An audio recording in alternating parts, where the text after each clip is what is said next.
Eu sou a Karen, atualmente eu trabalho como assessora da BUB no estado de Minas Gerais e também sou pesquisadora de pós-graduação, estou cursando o doutorado em Ciência da Religião pela Universidade Federal de Juiz de Fora e hoje eu vou ajudar aqui na mediação do nosso painel, que é intitulado O que a minha fé tem a ver com a minha pesquisa? Então, é com grande alegria, né, que nós estamos aqui e nós queremos continuar pensando como que a nossa fé está relacionada e como ela impacta fortemente os nossos estudos, as nossas pesquisas e a forma como nós buscamos produzir conhecimento científico. Então, essa não é uma primeira iniciativa, né, da ABUB, trazendo essa reflexão sobre o tema. Frequentemente, nós buscamos discutir esse tema nos nossos encontros de formação, nas nossas atividades, e a nossa própria compreensão de missão também nos ajuda a fazer essa relação. E também, né, dentro da Comunidade Internacional dos Estudantes Evangélicos, que é a comunidade que nós fazemos parte, a IFES, né, a sigla em inglês, as discussões e as iniciativas acerca do engajamento com a universidade também têm tido um espaço importante, né? Então, a realização desse encontro é mais uma contribuição para nós podermos aprofundar a nossa perspectiva de engajamento com a universidade, como parte da nossa missão, e também é aqui uma oportunidade para a gente reunir pesquisadores, né, que já fizeram parte da BU, que fazem parte da BU atualmente também, ou ainda pesquisadores que compartilham, né, a nossa visão e querem continuar conversando sobre esse assunto tão importante. Então, nós vamos nos reunir, né, hoje e amanhã, nesse horário da tarde, e entre aqui os inscritos, nós temos um grupo bem diverso de pesquisadores de iniciação científica, de pós-graduação, professores, assessores e estudantes também da ABUB. Então, nós estamos muito felizes, né, por essa oportunidade e que vocês sejam muito bem-vindos, muito bem-vindas a esse espaço e nós agradecemos a disponibilidade de cada um de vocês para estarmos aqui hoje. Nesses encontros que nós vamos ter hoje e amanhã, a gente já quer agradecer, né, a presença dos nossos convidados, a presença do professor Terry Halliday e da pesquisadora Priscila Vieira, pela disposição de estar aqui conosco e de compartilhar um pouquinho das experiências deles como pesquisadores cristãos, né?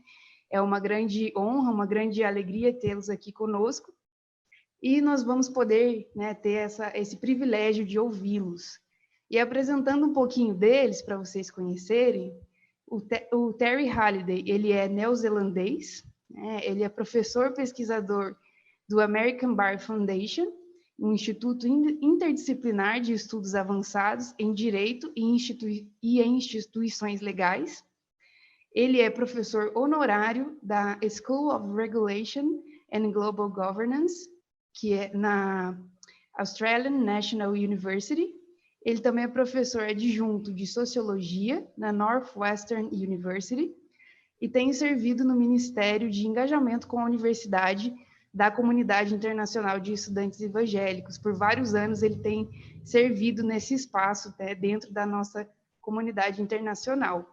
E a Priscila Vieira e Souza, ela é pesquisadora de pós-doutorado pela CAPES, na Escola de Comunicação da Universidade Federal do Rio de Janeiro, vinculada ao IDEA, que é o Programa de Estudos Avançados.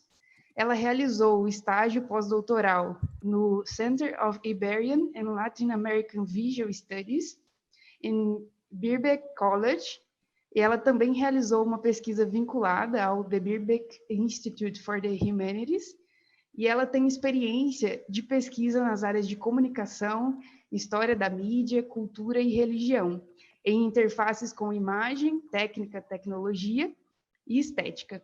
E desde 2016, ela é coordenadora da ABU Editora, né? Então, nós temos esses dois convidados muito especiais, que têm, né, tido uma boa caminhada como pesquisadores, mas também muito envolvidos e engajados com o Ministério Estudantil. E o painel de hoje está organizado da seguinte forma: nós vamos ter a fala do professor Terry, em seguida a fala da Priscila, e depois nós vamos abrir para perguntas e comentários que vocês queiram fazer, que poderão tanto serem feitos pelo chat ou também com o microfone e o vídeo aberto, se vocês quiserem, a câmera aberta também. Então, se você quiser, você já pode ir pensando na sua pergunta, escrevendo no chat, que a Morgana vai organizar essas perguntas, né? Podem ser perguntas direcionadas para um dos dois ou para os dois também. Então, fiquem à vontade para participar desse espaço. E se você preferir falar pelo microfone, a gente pede que você faça uma inscrição antes, aqui no chat. Então, você pode escrever o seguinte: inscrição para fala, dois pontos, o seu nome. Então, por exemplo, se eu for falar, inscrição para fala, dois pontos, Karen. E aí a gente vai organizar essas perguntas, né, em blocos, para que a gente consiga aproveitar ao máximo o tempo que a gente tem aqui. Bom, e também durante as falas, né, nós pedimos que vocês mantenham os microfones mutados, então é só desligar o microfone aqui na opção embaixo. E, então, dados esses avisos, nós vamos iniciar, então, o nosso painel aqui agora. E eu passo, então, a palavra para o professor Terry Halliday. Eu vou compartilhar aqui também com vocês a apresentação dele, então vocês podem acompanhar o que ele estiver falando na apresentação também. Então, muito obrigada, passo a palavra, então, para o professor Terry, fique à vontade e obrigada desde já pela participação. Thank you very much. It is a really great pleasure for me to be with you today. It's a beautiful autumn day here in Chicago, and I trust it's good where you are too. I bring you greetings to my fellow Christians in Brazil and fellow academics. And it's a real privilege to be discussing such an important question with you. This question of where does my faith, or what does my faith have to do with my research? I believe, in fact, that this question is absolutely critical for any academic at any stage in their academic career, as graduate students or postdoctorates or junior faculty or people as senior as I am, right to the very end of our careers. And I think it's actually a critical question for every discipline. Because whether we're working in architecture or agricultural science or the fine arts or the professions like medicine and law, or we're a natural scientist or a social scientist or engaged in public policy studies, for every one of us, this is a question I believe we should be asking ourselves about any topic that we are working on. And so my premise is that faith must always have to do with my research, that my faith should be affecting my scholarship and my scholarly life, and my scholarly life and my scholarship should be affecting my faith. Now, I say this in part from a position of failure. If we could go to the next slide, this would be great. That is a failure for me to integrate faith and scholarship in my early career. I had a rather strong calling to be a Christian academic when I was a graduate student. And then I went on to pursue my academic training at the University of Toronto and then the University of Chicago. And all the way through my academic training, I focused in one part of my life on my academic work, and then another part of my life on my Christian activities, my devotions, my church life. And those parts of my life operated on two tracks. And those two tracks really didn't connect for a very long time. And so this is a negative example of how not to integrate faith and scholarship. And so my hope is that all of us together can think Christianly, as Christians, about every aspect of the academic life. And for me, this I see as part of my journey right until the end of my faith life and my scholarly life. Now, I'm a sociologist or a social scientist, and my lines of research are on globalization and law. One line of research is on globalization of law and markets. And here I'm asking questions like, who makes rules for the world that influence global markets? How do they make those rules? And who benefits from the rules they make? Now, I can say that for many years, for 10, 15 years, I studied these issues, but I did not. I failed to ask, how should I think about them as a Christian? I have another main line of research on globalization. This is the globalization of rights, of the fight for basic legal freedoms across the world and in the last couple of 100 years.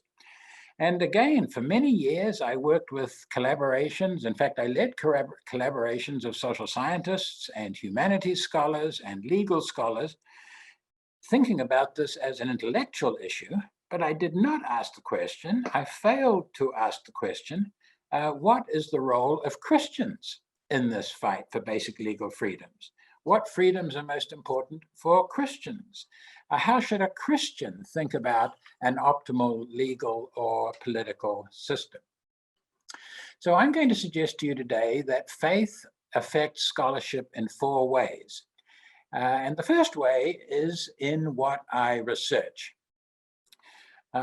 At a Boston faculty retreat 2 or 3 years ago, a number of professors from Harvard University and the Massachusetts Institute of Technology and Boston University, we spent a weekend together thinking about many of these issues. And one issue we were thinking about is the topic of our research. How should Christians approach our academic agenda? One way that we discussed was that you start with your faith and that influences your agenda. So you have a great Christian principle in mind, like the principle of justice. And from that principle of justice, you then choose a topic that you think relates to the Christian principle of justice. And so for me, I would be studying international organizations, and I would ask, what is it that international organizations do that is just or unjust? But there's another way of proceeding, and that is by starting from the topic and working away in a purely scholarly way of thinking, and then afterwards coming back and saying, how can I now think about this as a Christian? And I'm going to come back to that in a moment, because in fact, that has been an approach I have taken for much of my academic life. But one really interesting idea that came up at this workshop, at this retreat, was from a professor at the Massachusetts Institute of Technology. And he said that if I am seeking to be a godly Christian academic, if I'm seeking to follow Jesus in the path of discipleship, and I have a passion for a particular topic, I think the previous slide, we're still on the previous slide there, Marcus, then that passion is something that is God-given. And therefore, I should trust in the grace of God to somehow or other work through that passion, so that in some way God will show that the passion that he has given me for the topic that I love to work on will somehow or other have a contribution to make to his kingdom. Now we can go to the next slide on how I do research. We could talk about this for a day or a week, but here are 3 possible ways for us to think about it, I believe. One way is that in many of our fields, sometimes the theory has assumptions, for example, about human nature that make a difference to the way in which we study. So in the social sciences, often we talk about rational actors, but we also have an assumption that actors are moral persons, or we could have assumptions that actors are spiritual persons, as we learn from Genesis 1. Or we could have an assumption that actors are feeling persons, as we see all through the Psalms. And there are similar kinds of assumptions about beauty or about meaning or about order in other disciplines. Another way that we can think about our faith, our disciplines from a faith perspective, is through methods. I'm part of a faculty initiative of professors and research universities across the world. And recently, a Canadian scholar said something very interesting about her research. She said that she works with forced migrants, refugees that are forced to flee their country and go to another country. And she said she has come to the conclusion as a Christian researcher, she's sort of an anthropologist, communication scholar, she said that using a method that emphasizes listening and hearing at great length is critical for her as a scholar and a Christian, and not just simply treating these people as a statistic. And so she came at this from a faith perspective, which really rather surprised me. And then I realized, as I looked back on my research on the United Nations international trade law negotiations over the last 15 years, that in fact, if I had come at it from a Christian perspective, I would have slightly changed my methodology. And that rather surprised me because I didn't think about it at the time. And then I can also do research as a Christian in the various kinds of practices that I have in the university. How do I practice the academic life? How do I exercise Christian virtues in my scholarship and in my academy of caring or encouraging or being humble or being generous? At the Boston faculty retreat, a professor of education from Harvard University was telling us how he tries to work with his research teams, graduate students and other faculty, as if they are a church group, trying to treat them in a very special way as they work together. But we can think about the ways in which we work with our research assistants or our graduate students, the ways in which we mentor younger scholars, especially scholars who may have disadvantages of one kind or another, the ways we think about who we co-author our articles or our books with, or the ways in which we sponsor our students or younger faculty. These are actually also rather crucial ways that we can demonstrate and exercise our Christian faith in everyday scholarly practice. There's a third question that we can bring to bear on our research, and that is, what meaning do we give to our research? What sense do we make of it? So in my book on global lawmaking, a study of the United Nations Commission on International Trade Law, which is on the next slide, and the picture that you see there at the United Nations International Center in Vienna, where I spent a great deal of time doing field work. I wrote a book in the first place as an interdisciplinary scholar on law, thinking about lawmaking, trying to answer the questions I mentioned before. But can I also now go back and think about that research, think about my writings as a Christian? Can I see my work through the eyes of faith? So if you read the book, I don't encourage you to do that, but if you were to read the book, you would see I deal with sociological themes. But then later on, in around about 2015, I began to think about my findings from a Christian point of view, to think about them biblically and theologically. And I thought to myself, one key theme in the Bible and in Christian theology is how God cares for the weak and the vulnerable and the marginal, for what we might call weak persons or weak actors. And so I said to myself, in this global lawmaking, making rules for the whole world, how well did this organization deal with weak actors? And so I used two kinds of theological themes that have emerged in theology in recent years, but of course are intrinsic to our faith from the beginning. One of those themes was participation. To what extent do weak countries, poor countries, countries on the edge of the global geopolitical or financial systems, to what extent were they able to participate, to speak, to be heard, to make a contribution to the rules that govern global trade? And then I dealt with another theme that is critical to our faith from Genesis 1, and that's the theme of creativity. Or as Nicholas Wolterstorff has recently said, all of us have excellences that have been endowed on us by our Creator. To what extent are the creative elements that states have, the creativities can be brought to bear on global lawmaking from a state that might be peripheral in the global system of power? To what extent can that creativity be brought into these global settings? Next, we can ask the question how I apply my research. Now, taking research into the real world varies a great deal from discipline to discipline.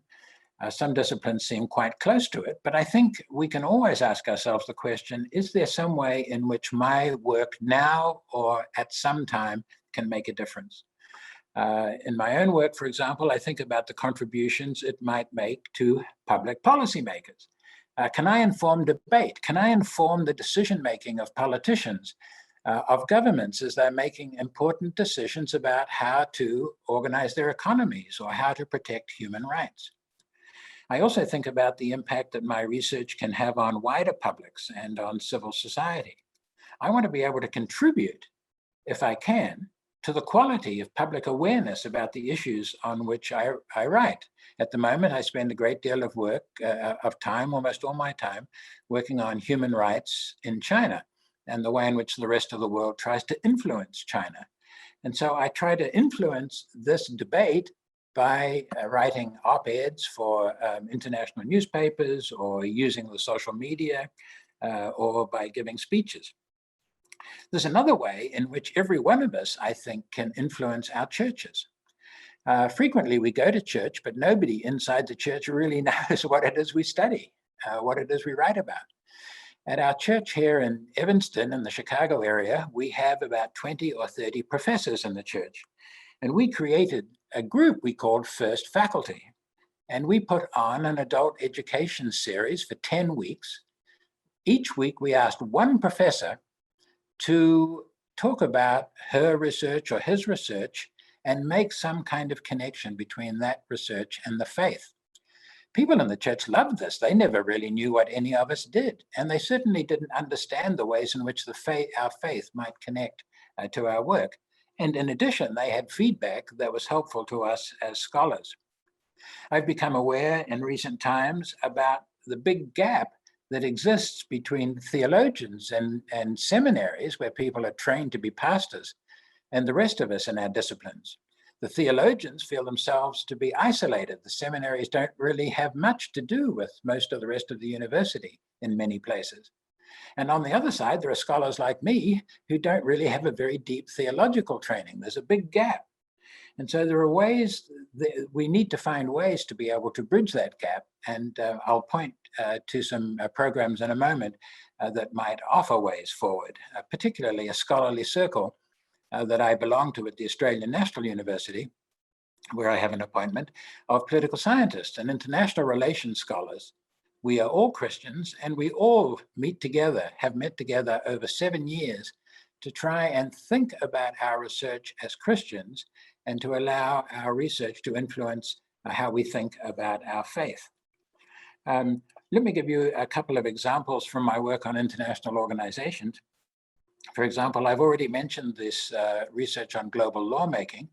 So when we finished our book, my co-author and I, we had the opportunity on the 60th anniversary of this United Nations Commission to speak to the entire commission, to all of the 100+ delegations from various states in the world, not only about our findings, but how we felt this commission could work better, for example, to treat weak actors.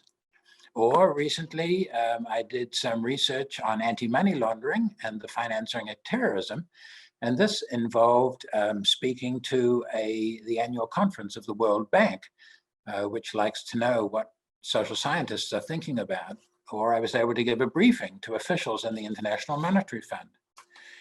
My work on China, as I just mentioned a moment ago, I try to brief governments like the US State Department or the United Kingdom Foreign Office or the European Union External Action Service in order to bring them up to date with the research that we as professors are doing on China.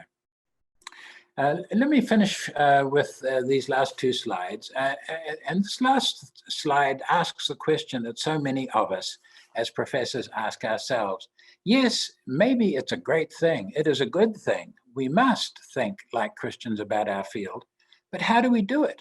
How do we develop a Christian mind? How do we see through the eyes of faith?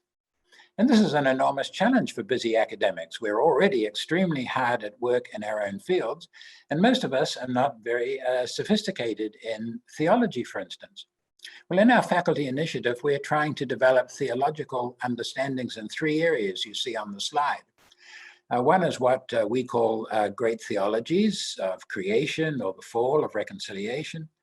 Another is what we call the great themes or motifs of the Bible and of theology: justice, of flourishing, of beauty, of wonder. Or coming at our fields and our practice of the academic life in terms of humility or charity or patience. The more we can bring each of these kinds of perspectives to bear on our work, the more closely our faith and our scholarly lives will be reconciled so that we lead integrated Christian lives. So let me finish with this last slide just by pointing you to some resources that exist at this website, the Engage University resources, that have been part of the Engage University movement inside IFES across the world. And there you'll find many resources, particularly in the practices part of the website, where we bring together 7, 8, 9 different ways in which universities in different parts of the world have tried to answer the question practically, how do I bring my faith to bear on my research? So thank you for this opportunity to share, and I very much look forward to the discussion and to your contributions.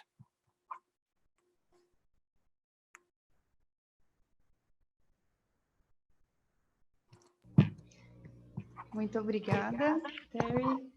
Foi uma palavra muito encorajadora, uma fala muito importante, né? E agora a gente vai passar a fala para a Priscila, para ela continuar com o nosso tema. Pode ficar à vontade, Priscila. Então, tá bom. Bom, estava agradecendo ao professor Terry pela fala dele, tão clara, tão boa, tão gostosa de ouvir.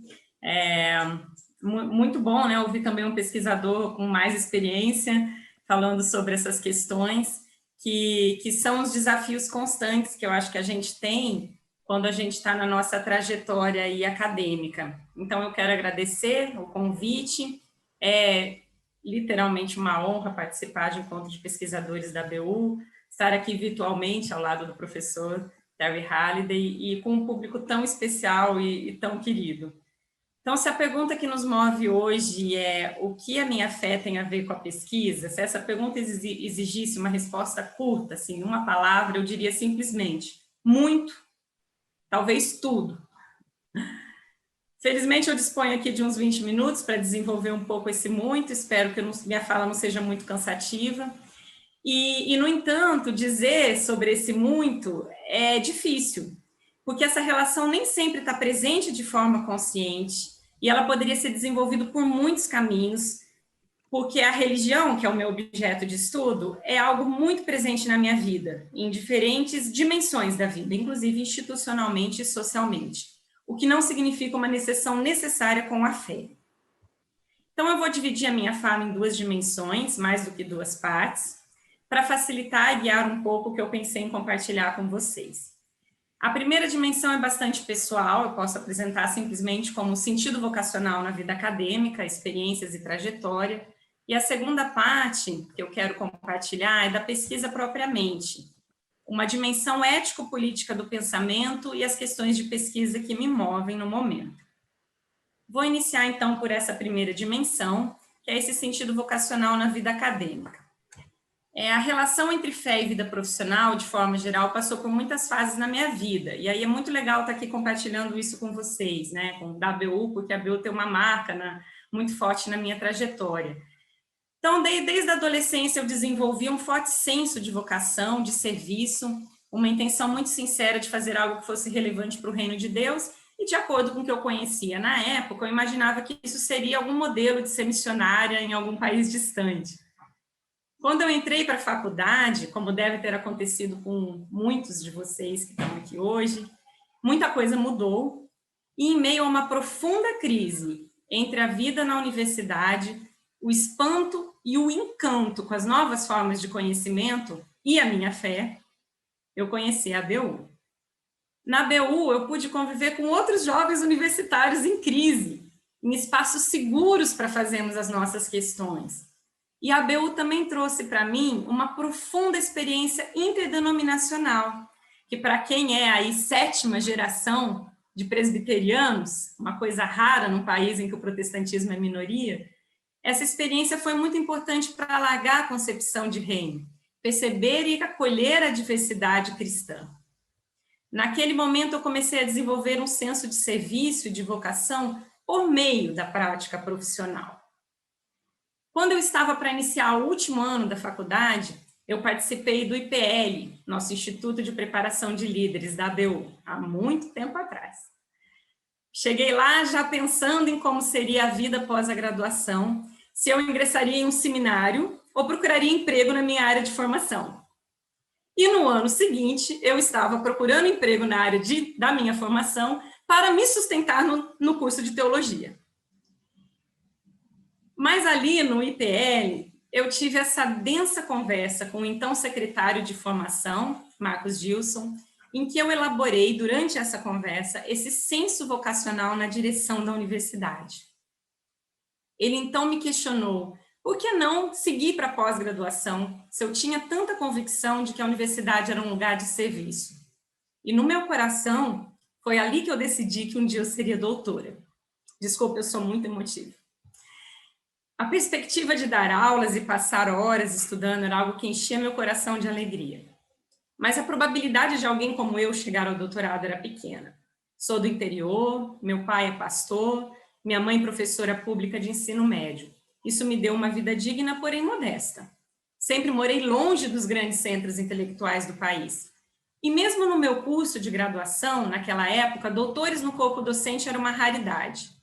E a Universidade Federal mais próxima não tinha pós-graduação na minha área.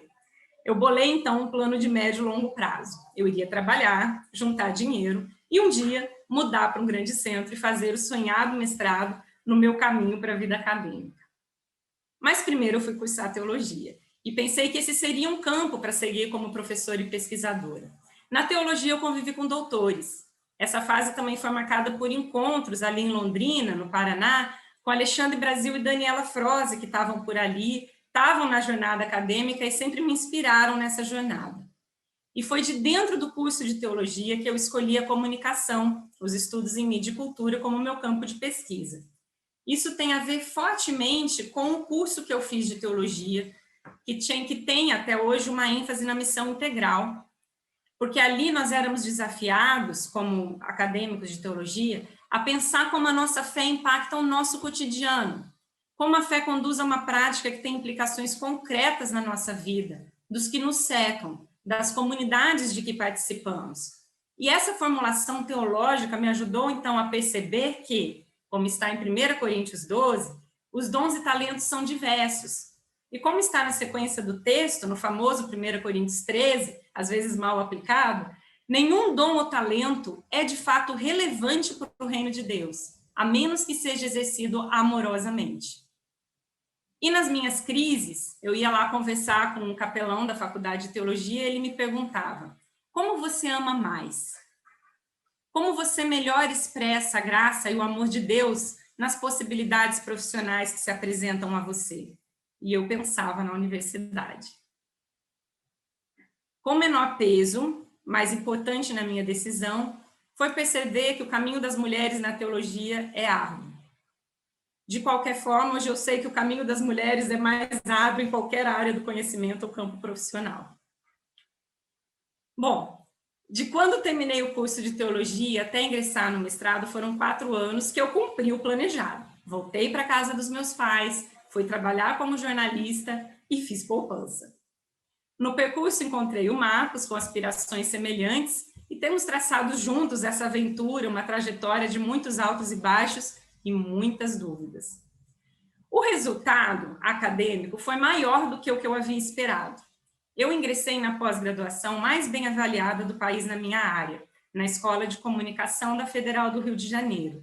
Lá eu cursei meu mestrado, meu doutorado e agora desenvolvo pesquisa pós-doutoral. Estar em uma pós-graduação qualificada também abriu portas para valiosas experiências internacionais em estágios de pesquisa, conforme já foi apresentado aí, né? Mas, ao contrário do que eu imaginava, eu não sabia nada sobre vida acadêmica quando eu decidi esse caminho, o sustento material não tem sido tão distante das minhas expectativas missionárias. Eu sabia muito pouco sobre isso e não fazia ideia das distinções sociais presentes nesse meio. Viver de bolsa é uma aventura incerta, que exige nervos, e não foram poucos os momentos que as finanças da família foram salvas por milagres. E nesses momentos, a fé, o senso vocacional que dela advém, tem sido o verdadeiro sustento e abrigo. Espero que esteja bastante evidente a essa altura que eu amo o ambiente acadêmico e que foi em espaços de fé que ele se colocou para mim. Então, eu quero falar um pouco da dimensão propriamente da pesquisa. E aqui eu quero falar, então, de uma dimensão ética, que eu chamo, né? Tenho chamado de dimensão ético-política do pensamento e a construção de um objeto de pesquisa, um pouco das questões que me movem. O fato de meu objeto de pesquisa ser diretamente relacionado à religião, e desde o doutorado ao protestantismo, pode gerar a ideia de que a relação entre fé e pesquisa está diretamente na escolha do objeto. Isso seria parcialmente equivocado. A fé pode contribuir com a formação de boas questões de pesquisa, mas se acharmos que a pesquisa tem que alimentar de alguma forma a fé diretamente, os efeitos podem ser desastrosos, porque isso pode levar àquele tipo de pesquisa em que a resposta chega antes dos procedimentos metodológicos e acaba por guiá-los. Então, a pesquisa torna-se uma ferramenta deturpada para confirmar e autorizar as convicções pré-existentes. Isso é o que as redes sociais se tornaram. Pesquisa é outra coisa. E precisamos estar engajados com nossas questões, de forma honesta do ponto de vista dos métodos e dos critérios próprios à pesquisa. Isso que estou chamando de honestidade metodológica é parte de uma ética. A fé não nos dá licença para fazer uma pesquisa, ao contrário, ela nos oferece uma ética de trabalho que se aplica ao campo da pesquisa. E uma ética que estou chamando também de política, que é um compromisso com o mundo ao nosso redor. E essa ética, esse engajamento com a vida, pode estar presente nas escolhas que fazemos, pois a pesquisa é um caminho que se constrói com muitas escolhas. A minha formação na Escola de Comunicação da UFRJ marcou meu pensamento. E muito singularmente o espaço específico que eu compartilho lá dentro da ECO, e com muito afeto eu trabalho junto ao professor Márcio Tavares da Amaral, meu supervisor de pós-doc e orientador de mestrado e doutorado. Meu trabalho está associado a um projeto de pesquisa maior, desenvolvido pelo professor Márcio durante 12 anos, que se chama História, Religião e Filosofia. Trata-se de pesquisa que estuda a história dos sistemas de pensamento, os paradigmas filosóficos do Ocidente. A nossa perspectiva de abordagem é de inspiração genealógica. Isso significa que buscamos construir um pensamento histórico que formula questões na história enquanto olhamos e somos provocados pelo contemporâneo. Então, minha pesquisa pergunta pelas condições de possibilidade da comunicação social, sua emergência atrelada aos processos modernizadores que também engendraram a secularização. É uma pesquisa que investiga, no campo teórico, passagens de modelos de comunicação pré-modernos para a comunicação social, que é uma forma moderna de comunicação. E a religião entra aí na forma da secularização, na observação de que a qualificação de social é necessária para dizer a forma moderna de comunicação, porque no medievo, estamos falando do Ocidente, os fluxos de comunicação consideravam Deus. A voz a ser ouvida, a voz que importava era divina, mediada pela instituição religiosa, a igreja. Essa voz era organizadora das relações sociais. Então, quando a sociedade passa a ser organizada, eu estou fazendo grandes saltos aqui, quase anacrônicos, né? Mas é a síntese, né? Sem considerar o divino, então a sociedade passa a ser organizada sem considerar o divino, passa a ser mediada por um conjunto de instituições outras, não necessariamente incluindo a igreja, e então é necessário fabricar outras rotas também de comunicação. As vozes que importam mudam, as vozes que organizam a sociedade mudam, e é preciso, então, engendrar tecnologia comunicacional, midiática, para formar consensos que são efetuados, são realizados fora do espaço religioso. Enfim, para consolidar uma noção de público, que é uma palavra que se refere tanto ao que se opõe ao privado, modernamente, quanto à audiência de um veículo ou programa de comunicação, até de um artista. Hoje isso também já não é assim. As redes sociais, alimentadas pela inteligência artificial, estão criando novas dinâmicas comunicacionais e sociais e esse espaço público pensado modernamente tem se transformado drástica e rapidamente. Mas esse é um pouco do quadro teórico-histórico das perguntas que me movem. Tenho, no momento, um recorte muito específico. A gente trabalha ali na ECO com esses movimentos de macro questões para micro-realidades, e é nesse movimento que a gente procura construir aí desenvolver um pensamento. Então, o meu recorte específico são as relações entre visualidade, imagem, protestantismo e modernidade no Brasil. Estou trabalhando com acervos históricos de imagens produzidas por protestantes brasileiros e protestantes estrangeiros que viajaram para cá e fotografaram o Brasil. No mestrado, no entanto, eu investiguei relações entre tradição, modernidade e novas tecnologias de comunicação por meio da análise de sites de mosteiros beneditinos. Era sempre uma piada enunciar a minha pesquisa. Mas havia ali uma busca por compreender como um grupo cuja história remete ao século VI da nossa era percebe a internet. Como assimilar a internet na vida do claustro? A dissertação chama-se, então, Entre o Claustro e o Portal, e explora diferentes experiências de temporalidade que compõem a nossa cultura. No doutorado, eu tive o privilégio e a alegria e o trabalho duro de desvendar um acervo inédito. Então, eu mudei o projeto inicial para abraçar o desafio de analisar mais de 1.400 imagens, cerca de 60 roteiros de histórias, além de documentos institucionais do Centro Audiovisual Evangélico, o CAV. Então, a imagem invadiu minha pesquisa. Um grande desafio, porque a imagem engendra tanta controvérsia no meio religioso, especificamente no cristianismo, ao longo de seus 2.000 anos de história. No momento, eu sigo com questões da imagem. O contexto recente, no entanto, me conduziu para uma reflexão sobre fake news, desinformação e evangélicos no Brasil. A imagem está lá. No momento, eu estou trabalhando em um texto que estabelece a ponte entre o percurso simbólico e visual protestante até a enxurrada de desinformação. E uma questão para interpelar esse percurso é: para onde foi a verdade?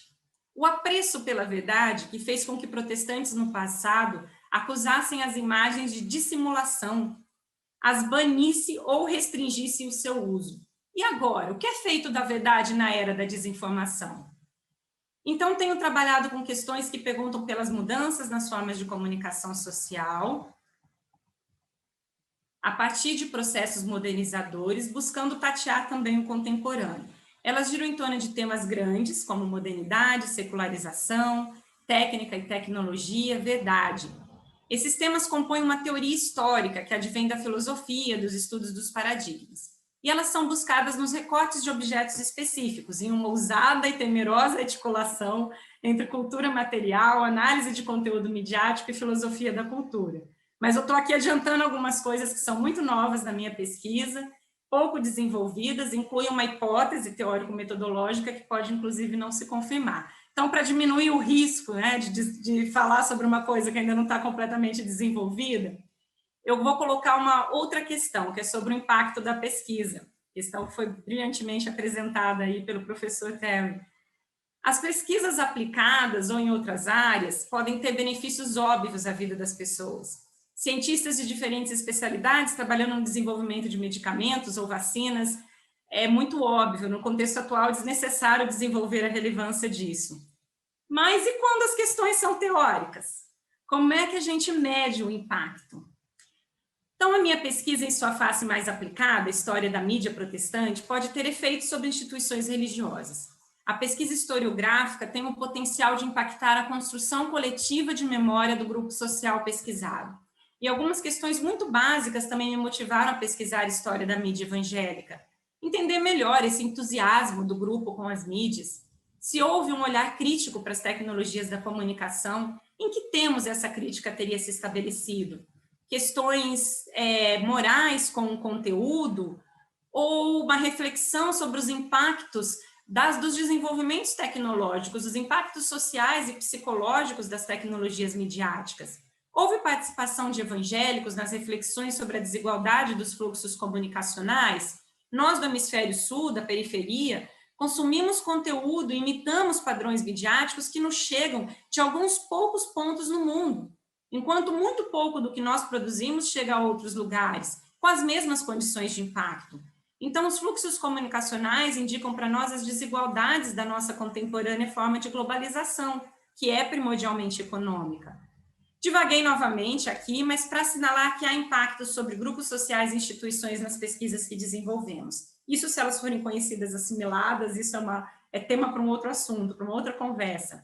Mas eu quero retomar a questão, aqui fechando a minha fala, sobre o impacto das questões teóricas, e eu quero defender que há muitas perguntas teóricas necessárias para desenvolvermos. E quando trabalhamos com teoria, temos maior dificuldade em medir esse impacto. Então, embora não seja evidente, normalmente, nem grandioso, nem estrondoso, há impactos concretos das elaborações teóricas. Eu falei um pouco do lugar que atualmente eu desenvolvo minha pesquisa e da nossa vocação histórico-genealógica. Essa perspectiva nos permite perceber os deslocamentos que um autor ou uma escola foi capaz de engendrar na história da filosofia, nas concepções que afetam a nossa organização social, deslocar as formas como entendemos o mundo ao nosso redor, os modos como produzimos conhecimento, como nos relacionamos com a verdade, com o outro ou com o verdadeiro. Então, nossa produção teórica pode sim, com muita humildade, porque é no conjunto e na relação com outras reflexões produzidas antes, durante o nosso tempo e depois de nós, que ela pode gerar mudanças, deslocamentos importantes na e para a vida das pessoas. O desafio que temos quando trabalhamos questões teóricas tem sido colocado pelo meu supervisor em uma pergunta singela. Se nosso pensamento está colado à vida. Nosso pensamento está colado à vida? Nosso pensamento considera nossos dilemas cotidianos, por mais que nossa questão seja abstrata, as transições e incoerências que compõem o nosso dia a dia, se nosso pensamento encerra exclusões, ou se ele se abre à diversidade, à multiplicidade presente no mundo, ou por que não dizer aqui com vocês a multiplicidade da criação? Se podemos ainda perguntar pelos fundamentos das coisas pela sua história, se o nosso contemporâneo não abriga mais a questão pelos fundamentos, podemos perguntar, então, pelas consequências dessa interdição. Precisamos nos perguntar, no âmbito da filosofia da cultura, o que aconteceu com a verdade, com a necessidade de criar partilha, coisas em comum, que é o sentido primário e último de comunicação. O que aconteceu para que a desinformação pudesse emergir como um padrão informativo no nosso contemporâneo? Para que um mundo sem diálogo com o diferente seja possível, porque ele é possível hoje, ele está sendo realizado, um mundo sem diálogo com o diferente. Então, há muito trabalho a fazer no campo teórico. Podemos olhar para o mundo apenas com frieza e objetividade, ou podemos resgatar o espanto, que é a forma primária de conhecimento. A pergunta fundamental da filosofia é a mesma da criança. O que é isso? É uma pergunta honesta, que vem da curiosidade, do espanto, que é uma forma de interação, que é um desejo de mundo. Então, resgatar esse espantar-se com a beleza e também espantar-se tristemente com as injustiças. Podemos considerar em nossas pesquisas um engajamento com o nosso tempo, com as questões do nosso tempo, com a promoção da vida e com o combate às pulsões de morte que nos cercam. Ouso dizer aqui que defendo uma pesquisa encarnada, e nada é mais cristão do que a encarnação.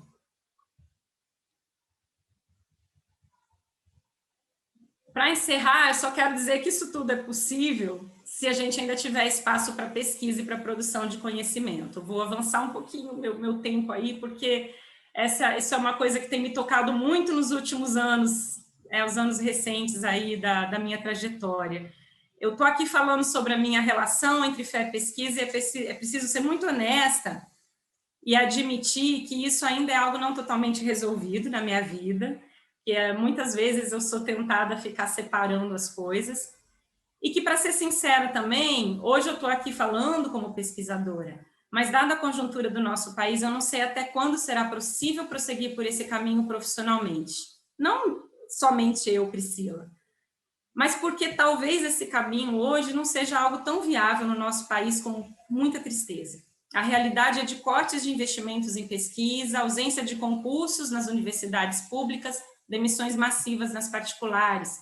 Então, se estamos aqui pensando em investir numa trajetória acadêmica, a gente precisa estar ciente do contexto atual, desfavorável ao desenvolvimento profissional. E como cristão e pessoa de fé, o desafio se amplia, porque o cultivo intelectual tem sido rechaçado em muitas das nossas igrejas à medida que o fundamentalismo avança.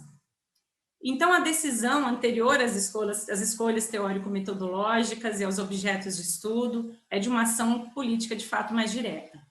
Porque se nós acreditamos que a pesquisa, a ciência, a produção de conhecimento é importante para as nossas sociedades, para as nossas vidas, é um dos espaços em que nossa fé pode ser exercida em benefício coletivo e histórico, e se vocês terminarem esse encontro minimamente convencidos disso, meu apelo é que nossas ações sejam tanto buscar ocupar esses espaços, ocupar o espaço da pesquisa com uma pesquisa encarnada, mas que a nossa ação seja também pela garantia de que esses espaços continuem existindo, que sejam acessíveis. Mas acho que a gente vai falar um pouco disso amanhã, então eu encerro por aqui a minha fala. Muito obrigada pela atenção de vocês.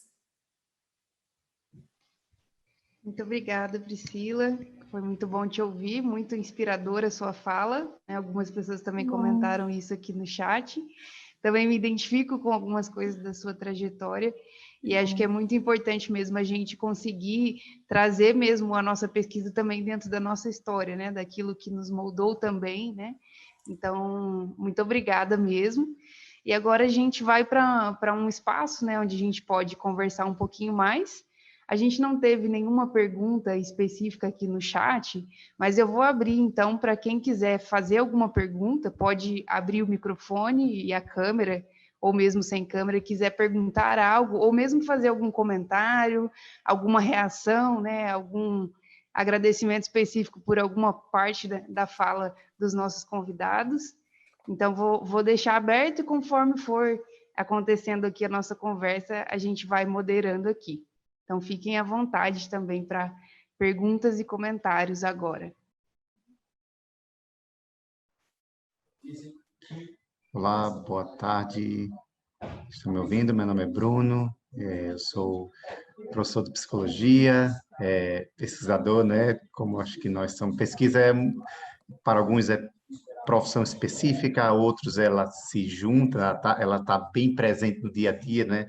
Mas nossa formação acadêmica ela envolve a pesquisa. Eu quero agradecer de verdade, primeiramente, a BUB por ter promovido um encontro que já estava em falta há muito tempo, algo do tipo.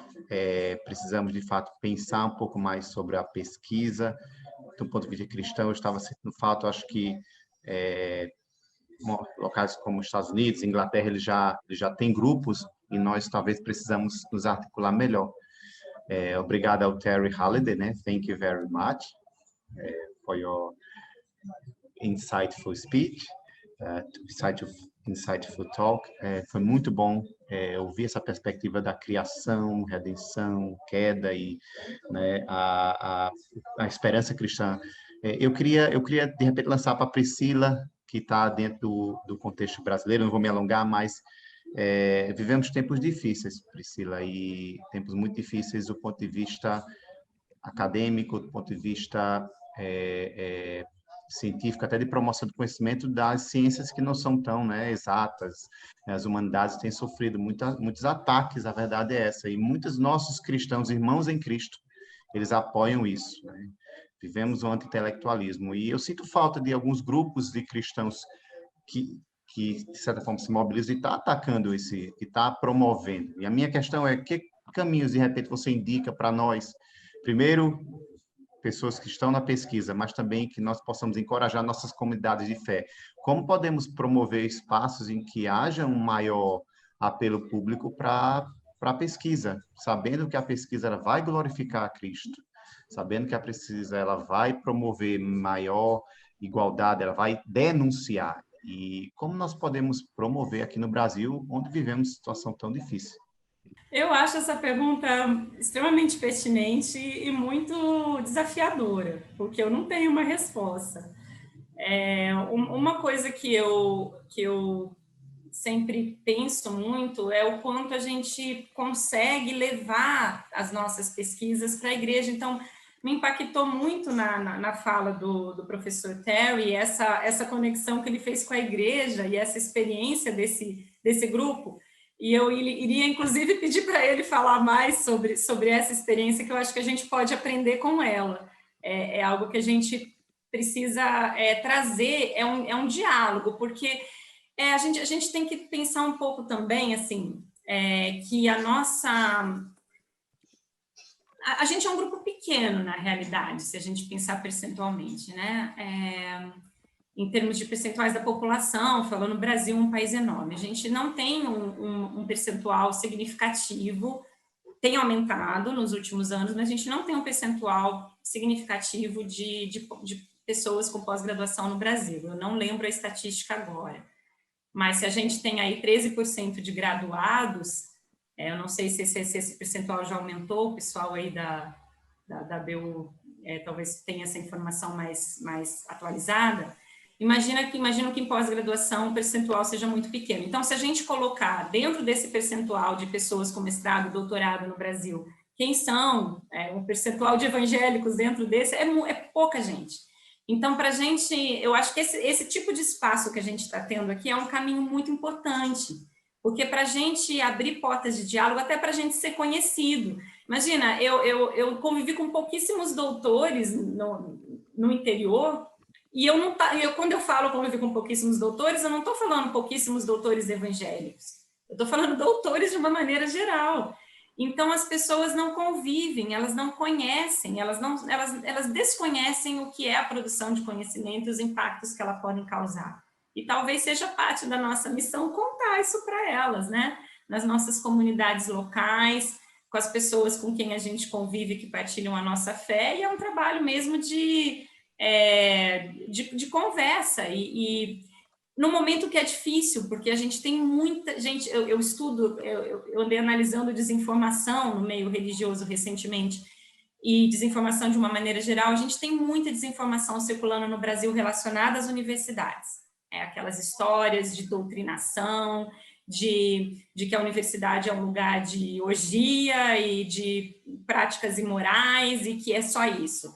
E então isso desafia mais ainda a gente, porque a gente tem que ter consciência que às vezes a gente vai chegar para falar e defender a produção de conhecimento a partir da universidade com gente que já foi atingida por certas desinformações, né? E então isso realmente é uma questão, como eu falei, é uma questão pertinente, e eu estou aqui conversando sobre ela, porque eu não tenho uma resposta. Eu acho que a resposta é o diálogo, no mundo em que o diálogo tem sido interditado. Então, são duas missões, né? Uma é desinterditar o diálogo, abrir canais de comunicação sincera, honesta, afetiva com pessoas que pensam diferente, ou que não pensam sobre um determinado assunto, e a gente trazer esse assunto. O outro é criar lugares qualificados para isso. E se não houver outras questões, eu gostaria muito de ouvir o professor Terry sobre essa questão específica dos grupos com a igreja, que eu acho que isso pode ajudar a gente a pensar caminhos. Joia.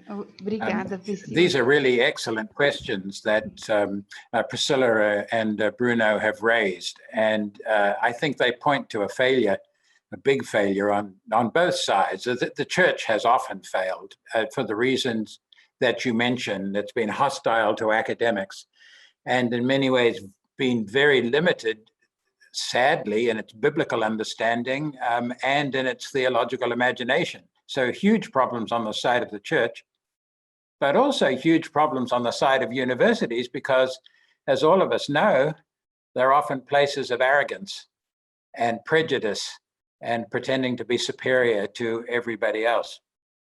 So let me just mention a couple of practical things. I said in my talk that at our church, a Presbyterian church, Priscilla, I go to in Chicago, so I'm delighted that you and I are both Presbyterians. That's a wonderful discovery.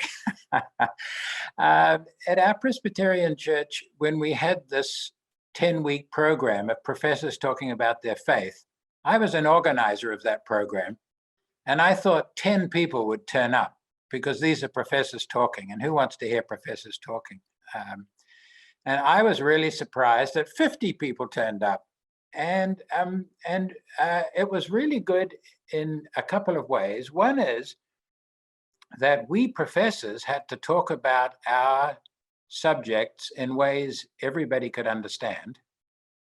And that's a very useful thing for us to be able to do.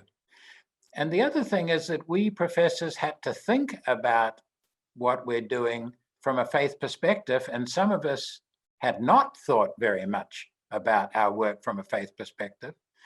And then we could enter into conversation and discussion with members of the church, some of whom had ideas and suggestions and raised questions. So a genuine dialogue emerged in our church between the professors and other members of the church. And that was a really, that was a blessed experience. The other thing is that I do think that we as Christian professors need to develop, as you were suggesting, a kind of a language, a kind of a way of communicating that as professors, we have a vocation to discover God's work, to discover the wonder of God's creation, to understand how societies can be created that are just, to understand how the kingdom of God can be built. And in doing that, God has given us a special kind of a gift. And it's our responsibility to try and develop that gift in our field, and then by trying to bring that gift to our faith. So in some ways, I think we need to be able to listen to our Christian communities, but in some ways also to be humble teachers of our Christian communities, to show that God has called people like the Apostle Paul, not just to be an evangelist, but to be a great thinker about the ways in which the church can function in the middle of the Roman Empire. So he's an intellectual. He's somebody in the public square there in Athens. And so there are roles through the scriptures that you have of these people, learned people who are prophets, people who have very sophisticated ways of thinking about the world. And to say there's a biblical tradition for these people, and we're part of that tradition ourselves in our present day and in our present place.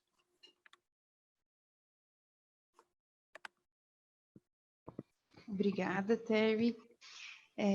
Muito boa as respostas. Agora a gente tem mais uma pergunta, uma pessoa que quer fez uma inscrição aqui, mas a gente tinha tido uma pergunta no chat sobre o livro citado pelo professor Terry, uma pergunta se esse livro foi publicado em português. Então, se ele puder responder também, se alguém souber aqui, se foi publicado em português também. E eu passo a palavra, antes da resposta dele, para o Abraão Felipe, que fez uma inscrição aqui, quer fazer uma pergunta ou comentário. Pode estar com a palavra, Abraão. Olá, boa tarde para todo mundo. Bom, eu estou muito feliz aqui, extasiado, sou pentecostal, então assim, estou glorificando a Deus mesmo. Quanta gente querida, rever Karen, Heitor, que sou da mesma região que eles. Eu sou capixaba, estou aqui no Espírito Santo agora, no norte do estado, mas eu estudo lá em Viçosa, na UFV. E aí faço parte lá também da BU Viçosa. Enfim, rever o Mouse também, que é um grande parceiro que eu conheci nessa pandemia, me ajudou bastante.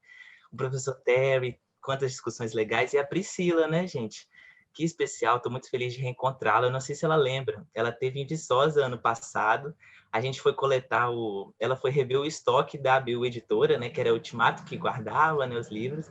Aí o pessoal chamou algumas pessoas para ir, já estou falando demais aqui, mas vou tentar ser objetivo. Tentou chamar algumas pessoas, e aí eu falei, não, eu quero estar junto lá no meio. Aí ela deu uma palavra lá, inclusive ela citou um livro do Paul Preston, né, que é o Neemias, o profissional a serviço do reino. E depois que ela fez essa sugestão, eu li aquele livro e abriu minha visão, assim, de uma forma transformadora. Inclusive, foi o que me encorajou a estar na diretoria da BU Viçosa nesse ano de 2020. Então, assim, tem uma identificação muito grande com a Priscila e foi muito bom ouvir ela falando. Ela é da área de humanas, da comunicação, está estudando estética, que eu sou menor aqui, né, sou da iniciação científica, e tem sou dessa mesma área. Então, assim, meu Deus, estou muito feliz, muito alegre. Obrigado, viu, gente, por tudo isso. Minha pergunta é até uma pergunta meio boba, assim, uma pergunta de iniciante mesmo, porque a gente ouve essas trajetórias tão incríveis, e ouve essas histórias, e vai vendo essas biografias, quando a gente ouve, por exemplo, o Ziel Machado e vai falando, né, alguém que já está mais lá na frente, e a gente fica com tanta expectativa de viver tudo isso, de conhecer e passar por esses processos. E, assim, eu já aceitei que, por ser de humanas, né, a crise é um constante na nossa vida. Estamos sempre em crise, em dúvida, a vida é complexa mesmo. Só que a gente, pelo menos eu, né, muita ansiedade para viver tudo isso e querendo logo e acelerar. Como que vocês lidaram e lidam com isso? Com essa ansiedade para viver, para fazer, ter tranquilidade na caminhada, viver cada coisa no seu momento. Como vocês lidaram com isso e como vocês lidam até hoje? Obrigado, viu, gente?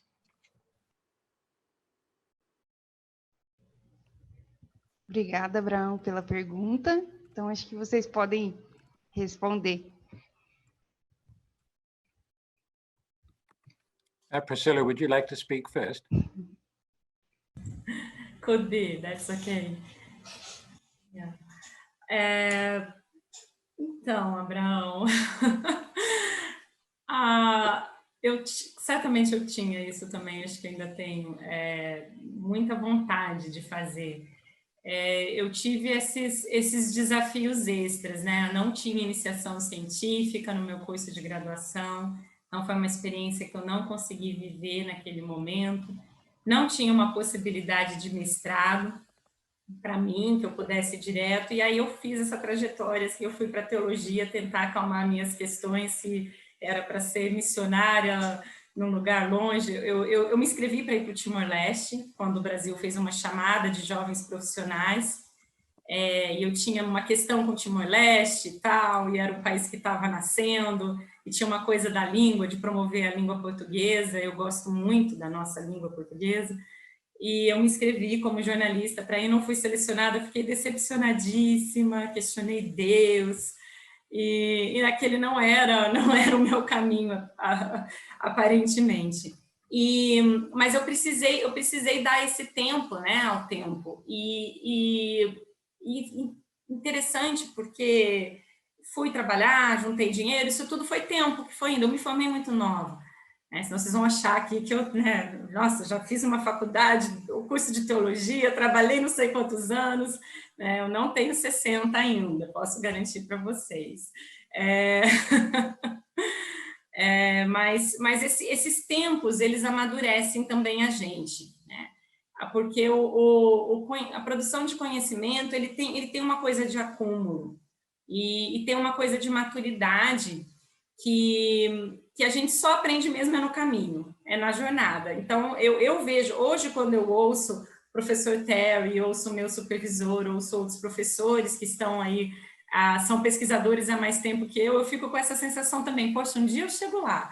E eu acho que é um pouco essa jornada mesmo, essa trajetória que a gente vai fazendo e vai construindo no caminho, né?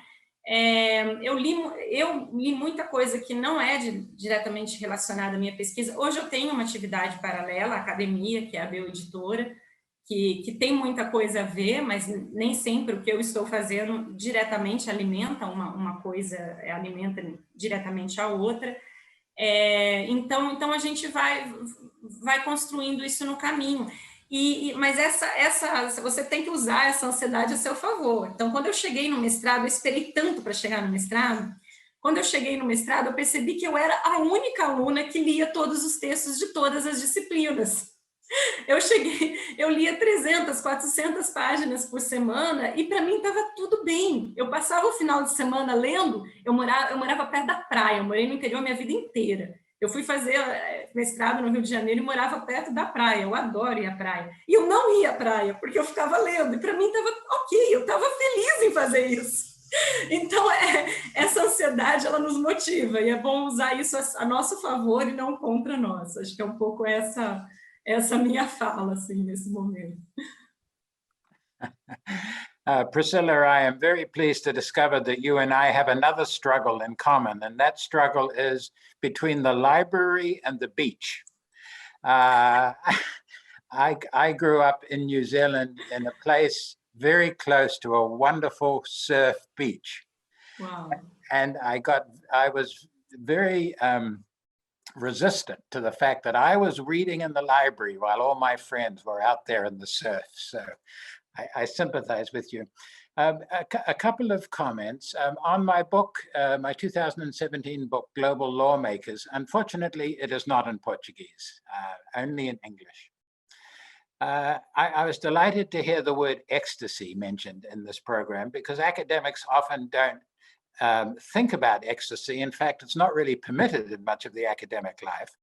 And in fact, I'm a Presbyterian, and even Presbyterians are not too strong on ecstasy. But I have been learning a discipline that a pastor friend of mine taught me a few years ago about the Holy Spirit's work in my life as an academic that I have found very, very useful. So in my devotions every day, the first thing I do is I look back on the previous day and I ask myself the question, can I see any ways in which the Holy Spirit was working in my life that day? And one of the ways that I think the Holy Spirit works most in my life as an academic is that the Holy Spirit is part of the Godhead who brings creativity. He brought creativity into the world right from the beginning of Genesis. So if I look back the previous day and I realize I've had a creative moment, or I got excited about a new concept, or I had a breakthrough in my thinking, I say to myself, there was the Holy Spirit in just a very small way, acting creatively in my life as the Holy Spirit acted in a big way in the creation of the world. And this is a discipline I would encourage in all of us. When my friend showed me what he did, I found that it transformed my way of understanding how God is working in my life, often in just a very simple way. I found it very encouraging. Can I just speak also to this question of career that Priscilla and you raised? Because it's a great question. I grew up in a small town, in a small country on the edge of the world, where our closest neighbor is Antarctica. So I felt this call to become, perhaps to become an academic when I was 20, maybe 21, when I was in college. But like some of you have said, I had no idea if I was good enough. I had no idea what I really wanted to study. I just knew that I loved studying. A bit like Priscilla loves reading. My goodness, 300 pages a week. That's very impressive. And so what I did was just to ask God to lead me one step at a time. Am I good enough to get high enough grades to do a master's degree? Will I get high enough grades in my master's degree to get into a good university in North America? If I get into a good university in North America, will I be able to perform well enough to be able to think about becoming a professor? If I get my PhD, can I get a job? Every time, just one step, just the next step, not the long view, 10, 20, 50 years ahead, just the next step. Because I had no idea about the way God would lead me. And I actually think one of the things that's so wonderful about the way God leads each of us is that it's entirely unpredictable. His creative leading is absolutely remarkable. We never know what will happen in 1 year or 5 years or 10 years' time. So right now I am studying and writing on things that I would never, ever have imagined 20 years ago. That's the leading of the Holy Spirit. And so I think we just ask God every day, where is God working in our lives? And for that next step, where will God take us? Closing doors, opening doors. It's a very exciting life. It's a bit nerve-wracking, I agree. It's an anxious life. The life of the faith can be an anxious life, and often we do get anxious, of course. But it's also an adventure.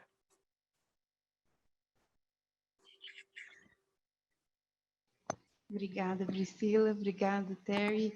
Muito bom, acho que a gente sai encorajado mesmo, né, daqui. Nós temos 2 outras perguntas, e aí eu vou já pedir para as pessoas fazerem essas perguntas de uma vez, e aí vocês respondem depois. E para a gente já ir finalizando também, já estamos com o nosso horário aqui.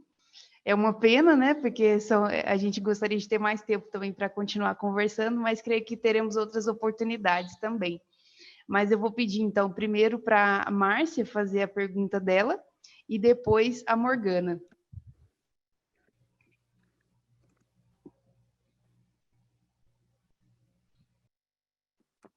Desse momento, estou muito feliz. A Priscila falou com relação ao Timor-Leste, que ela se inscreveu para o edital para jornalista. Eu me inscrevi no edital para professora, Priscila. E por um milagre de Deus eu passei, né? Passei e morei 2 anos no Sudeste Asiático, trabalhando com formação de professores de Química. Eu sou da área de Química, né? Fiz mestrado e doutorado. E no início desse ano, eu participei de uma palestra no IPL, né? Eu fui ministrar uma palestra lá com relação à Aliança Bíblica de Profissionais, e eu escutei falar do projeto Breaking New Ground, que é um projeto missionário no Mato Grosso do Sul, da região São Paulo-Mato Grosso do Sul, justamente financiado pela IFES. E naquele momento eu nem imaginava o que Deus tinha para a minha vida, né? Porque eu só fui para dar uma palestra e, como eram 2 dias, eu acabei passando uma noite e escutei essa palestra do Breaking New Ground. E eu fiquei com muita vontade de me envolver nesse projeto e surgiu no meio do ano a oportunidade de um concurso lá no Mato Grosso do Sul. E eu prestei esse concurso e passei em primeiro lugar, né? Faz um mês que eu assumi como professora lá. E está sendo assim um momento muito ótimo, mas ao mesmo tempo muito desafiante esse início de carreira acadêmica, né? Principalmente pensando nisso que nós estamos conversando agora, de articular a nossa fé com a nossa carreira, né? Com a nossa vida acadêmica.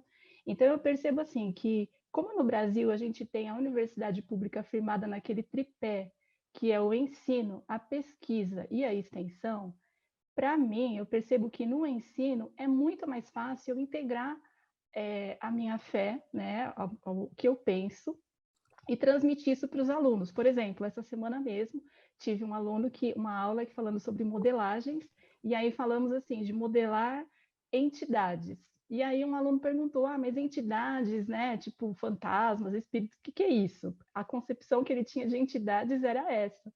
E eu falando assim, não, as entidades espirituais a gente não precisa temer, porque a gente tem Deus, é muito mais poderoso. A gente vai modelar entidades concretas aqui na química, né? E foi um comentário assim que eu lancei no meio da aula, meio que despretensioso, e no final da aula a gente sempre pergunta, né? Alguém tem alguma dúvida, alguma pergunta? E um aluno comentou, falando assim, eu concordo, professora, com aquele comentário que você falou, que a gente, com Deus, não precisa temer as entidades espirituais. Então eu fiquei pensando que no ensino eu sempre tento pensar dessa forma, né? Que aula que eu devo dar para formar discípulos de Jesus? Que aula que eu devo dar para glorificar Deus? Mas eu percebo que na pesquisa eu ainda estou muito parecida com o que o professor Terry falou no início, do erro dele, de demorar para conectar as coisas. Porque eu acho muito difícil conectar. Quer dizer, eu sou muito ativa na minha igreja, né? Eu sou muito ativa dentro da ABU também, né? Envolvida com a Aliança Bíblica de Profissionais, e também quero ser muito ativa, né? Estou me dedicando de corpo e alma para o meu novo trabalho, principalmente nesse contexto de pandemia, né? Que nós vivemos, que a gente nem contato com os alunos a gente não tem assim presencial. Então, essa é a minha pergunta para vocês, né? É como conectar essas áreas da nossa vida. Eu sei que não tem uma resposta pronta, né? Mas eu percebo assim que para mim eu estou me sentindo muito solitária nesse caminho de achar assim que, bom, parece que para todo mundo está resolvido. Ou as pessoas não ligam para isso, ou as pessoas que ligam já estão conseguindo conectar muito bem. E eu acho que eu ainda estou naquele ponto que o professor Terry falou assim, que foi o meu erro, né, de não conectar antes. Eu acho que eu ainda estou nesse erro de não ter conectado antes e essas coisas ainda serem muito áreas estanques assim na minha vida. E uma fala que a Priscila trouxe que me tocou bastante foi de falar assim, como que aqui a gente se sente um espaço seguro para falar sobre isso, né? E eu acho que esse é um espaço que eu me sinto também muito segura para falar que eu também acho que eu tenho errado em conectar a área de química e pesquisa na área de formação de professores e com relação à minha fé. Então, por isso eu gostaria, se possível, que vocês falassem um pouco como foi essa conexão para vocês. Sei que já muito aqui já foi falado, né? Assim, não tem um caminho, a gente precisa viver dia a dia vendo o que Deus tem para nós. Mas se fosse possível, eu gostaria muito de ouvir um pouco mais. Obrigada. Nossa, a minha pergunta vai muito na direção mesmo, assim, que a Márcia trouxe. Primeira coisa, parabéns, professora. Fiquei muito feliz de saber. E assim, acho que a Priscila falou uma coisa que me chamou muita atenção, assim, né? Que a gente não pode usar a pesquisa como instrumento da nossa fé, assim, né? Tipo, tem que ser um processo de independência, respeitando os métodos científicos e tudo isso. Às vezes eu acho que a gente corre um pouco esse risco, né, de misturar um pouco as coisas. Eu queria poder ouvir vocês falando um pouquinho mais sobre isso. E também, assim, tiveram algumas pessoas aqui que valorizaram o fato de estar ouvindo essas coisas de pessoas vindas de áreas da humanas, né, que normalmente acaba sendo, quando você vai discutir ciência e fé, muito no campo das exatas. Assim. Mas, ao mesmo tempo, essas provocações que partem de um lugar ético, de um modo de olhar, às vezes são provocações que talvez o pessoal que está nas ciências duras tenha um pouco mais de dificuldade de entender como fazer essas conexões, né? E aí, nesse sentido, que eu acho que muito na linha da pergunta da Márcia, assim, né? Eu sei que é um lugar de fala muito diferente para vocês, porque vocês estão na pesquisa das linhas de humanas aplicadas, né? Enfim, mas que recomendações, talvez dicas que vocês dariam aí para o pessoal das ciências duras?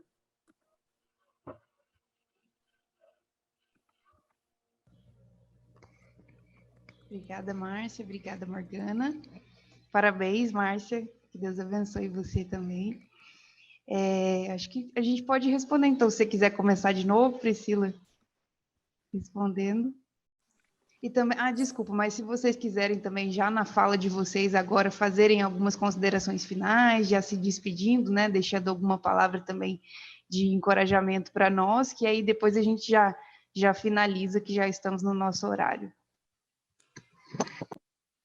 Tá bem. Bom, nossa, quantas coisas interessantes, mas o que eu posso dizer, assim, eu coloquei ali no final que isso não é algo resolvido para mim, não é. Eu tenho...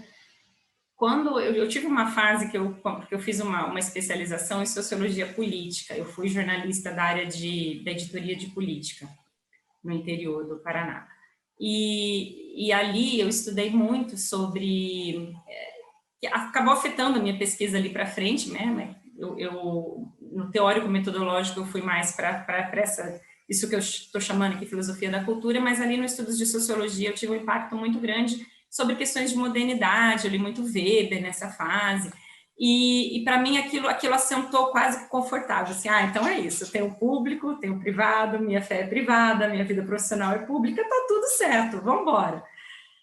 Por mais que as minhas opções no público sejam colocadas a partir da minha fé que está lá no privado, mas tem essa distinção e isso protege de alguma forma. E protege no sentido de que a gente pode criar sociedades mais diversas, eu acho que essa toda a formulação desse Estado, né, dessa distinção de público vem de quando o súdito é permitido ter uma religião diferente do rei, enfim, essa é uma das maneiras de contar essa história, mas isso não resolve as nossas questões pessoais, as nossas trajetórias espirituais e de relação com Deus. Né? Então, isso para mim ainda não é totalmente fluido, né? Como a minha fé está... Eu sei que a minha fé está lá, está na minha pesquisa, mas como ela está, isso nem sempre é claro, e é preciso dizer também que existem muitas resistências. Quando eu cheguei com o tema da religião na pós-graduação da ECO, eu fiquei em primeiro lugar na prova, né? A gente tem todo aquele processo, prova, projeto, entrevista no meu programa. Eu fiquei em primeiro lugar na prova e o meu projeto me colocou lá embaixo. Eu quase não passei para a entrevista, mesmo tendo uma nota muito alta na prova. E eu só passei porque o meu, que hoje é supervisor, né, então seria meu orientador de mestrado, eu já estava em contato com ele, eu assistia a aula com ele como ouvinte, e alguém da banca achou muito curioso aquela coisa de monge internet, eu citei o nome dele, que eu assisti a aula dele, e ligou para ele falou assim, não, eu vou orientar, eu estou interessado nos temas da religião.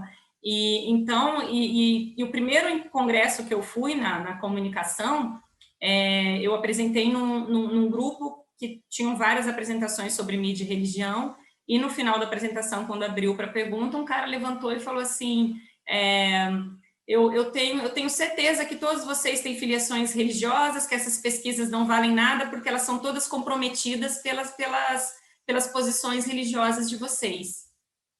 E aquilo ficou um silêncio altamente desconfortável, e por sorte tinha uma pesquisadora que estava ali há mais tempo que falou assim, olha, eu conheço o senhor é um jornalista que milita pelo diploma, pela formação de jornalistas no Brasil, e o senhor, coincidentemente, pesquisa jornalismo. Então, talvez o senhor deveria pesquisar alguma outra coisa que não lhe interesse tanto, né? Como se fosse possível a gente fazer pesquisa sem se implicar nela. E eu acho que é um pouco isso.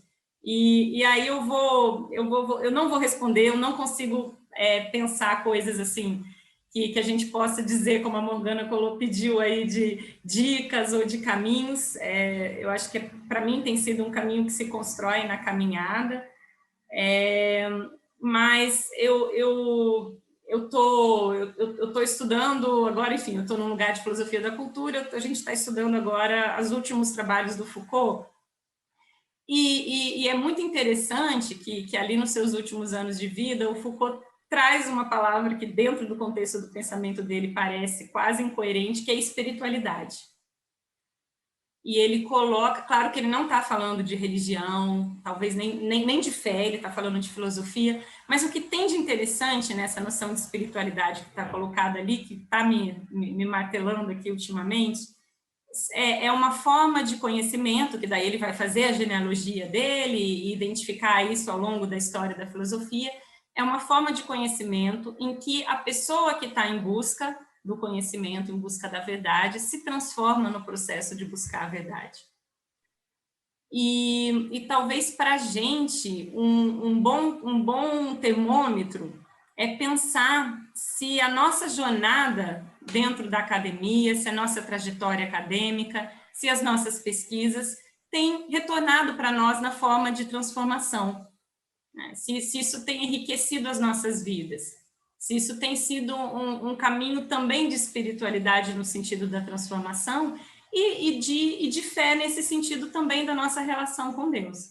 O quanto os desafios que a própria vida acadêmica traz, eles desafiam a minha própria fé ou o meu próprio caráter, o quanto eles são reveladores de coisas que eu preciso trazer e trabalhar, de coisas que eu preciso mudar, ou de coisas que eu preciso mesmo desenvolver e reforçar.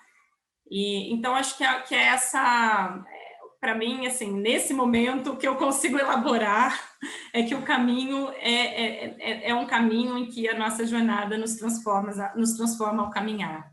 Não consigo trazer nenhuma elaboração muito mais prática do que isso, assim. Muito obrigada, gente. Foi muito bom conversar com vocês. Eu estou muito feliz de estar aqui hoje. Muito mesmo. Obrigada. And may I say just a couple of words. One is about in response to the first question, I didn't hear the question too clearly because of the reception, but let me make a comment about bringing together teaching and research and our faith. And that is that I don't think that we should feel guilty about the gap that most of us feel between our teaching and our research and our faith. What I would like us all to have is just a gentle push or a gentle pull in fellowship with other people so that we at least have this in our minds. We have it in our hearts, not to feel guilty. We've got enough to feel guilty about without this as well. But just for it to be a current, something that's flowing in our minds. And you raised the question of loneliness of Christian academics, and I do discover that in many parts of the world, there are Christian academics who feel lonely because there are not other Christian academics about. And so I think that we must find ways for Christians to come together, such as we've had in this wonderful discussion today, so that it gets beyond this notion that there are no Christians out there. In this faculty initiative that we're creating, I'm discovering hundreds of research professors in great universities across the world in every discipline that you can think of. There are wonderful research professors, young professors, senior professors, mid-career professors who are strong Christians, and yet they're also very, very good people in their scholarly field. I want to make clear that I also, in response to the later discussion, that I don't want to suggest that we need to be necessarily mixing scientific methods with our faith. I don't want to see a Christian physics or a Christian biology. Every discipline has its own methods.